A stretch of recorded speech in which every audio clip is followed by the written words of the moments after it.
ए guys हामी चाहिँ just आइ मात्रै पुगेको थियौँ यहाँनिर त हाम्रो त खावादावा पनि सुरु भइसकेछ हौ खावादावाको मेलो हुँदै रहेछ यहाँनिर खाजा भुजा अब हामी पनि जोइन हुने किनभने हामीले पनि अब केही नखाइआएको हुसुरबाट 3टा उयो मात्रै खाएर आएको के अरे पुरी मात्रै खाएर आएको तल हुसुरबाट म अलिक तल तल जानु पऱ्यो गाइस खावादावा सुरु एकदम यो चाहिँ अहिलेको सर्दी मार्गी ज्वरोको दबाई चाहिँ मेन चाहिँ यो हरे भनेर चाहिँ हामीलाई चाहिँ यतातिर चाहिँ यही दिँदैछ यो पनि अघि भर्खर मेडिकलबाट ल्याएको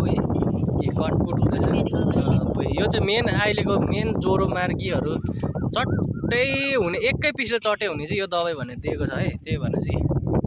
हेर्नुहोस् अहिले चाहिँ यहाँ यो झिलको अवस्था चाहिँ यस्तो रहेछ कि पानी दिनै पछि पर्दैको कारणले गर्दाखेरि चाहिँ पुरै पानीको जलस्तर चाहिँ बढेर चाहिँ ड्याम्मै भएछ ड्याम्मै हेर्नुहोस् त अस्ति उहाँ पर बसेर चाहिँ म उयो खेल्दै थिएँ भने चाहिँ आज त त्यहाँ पर त जानुको नामै छैन वरिपरि हेर्नुहोस् हो गाई माता चरिरहेछ यहाँ फेरि हो